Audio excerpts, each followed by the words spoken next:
मान्यवर, हमारे लोकतांत्रिक इतिहास की शुरुआत 1952 से हुई। तो सबसे पहला गहन पुनर्निरीक्षण एसआईआर कब हुआ? 1952 में। एसआईआर की क्या जरूरत है वो कहते हैं, इसलिए मैं कहता हूं। तो उस वक्त प्रधानमंत्री कौन थे? जवाहरलाल नेहरू। किस पार्टी से थे? कांग्रेस पार्टी से। दूसरा कब हुआ?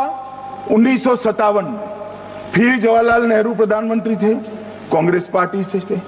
तीसरा हुआ 61 में, उसमें भी जवाहरलाल नेहरू प्रधानमंत्री थे और कांग्रेस पार्टी से।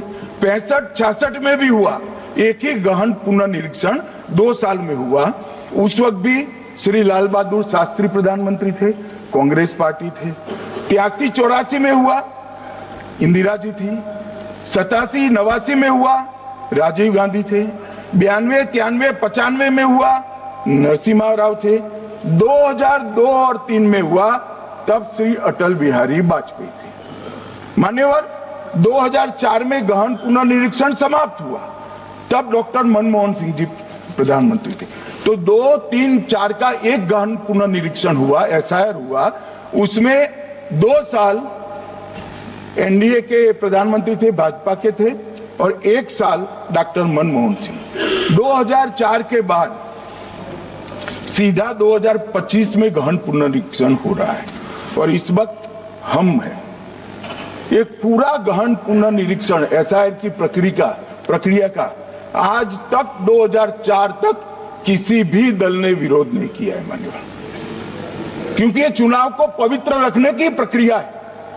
चुनाव के उद्देश्यों को, लोकतंत्र को स्वस्थ रखने की प्रक्रिया है। अगर लोकतंत्र में चुनाव जिसके आधार पर होते हैं वो मतदाता सूची ही प्रदूषित है, तो चुनाव कैसे साफ और सुथरे हो सकते हैं मानो?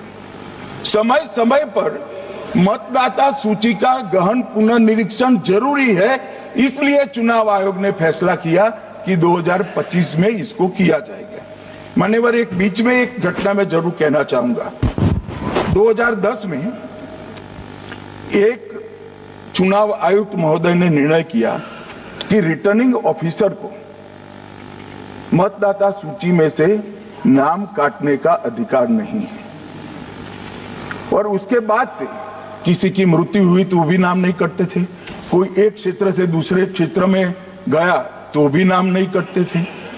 एक व्यक्ति का ट्रांसफर हो गया तो कोयम्बटूर से वो शिमले चला गया, भारत सरकार का कर्मचारी है, तो उसका नाम कोयम्बटूर में भी रहता था, शिमला में रहता था, क्योंकि 2010 में मैं बताता हूं प्लीज, मैं बख्शूंगा नहीं, आप चिंता मत करो, क्योंकि 2010 में एक व्यवस्था हुई कि किसी का नाम नहीं काट सकते, और उस वक्त भी कांग्रेस पार्टी की सरकार थी। तो एक गहन पुनर्निरीक्षण क्या है माननीय? एक गहन पुनर्निरीक्षण है कि जिनकी मृत्यु हो गई उनके नाम कट जाए, जो 18 साल से बड़े हो गए उनके नाम जोड़ जाए, जो किसी भी प्रकार से 2 जगह मतदाता है उनके नाम कट जाए, और जो विदेशी नागरिक है उनको चुन चुन कर डिलीट किया जाए। ये गहन पुनर्निरीक्षण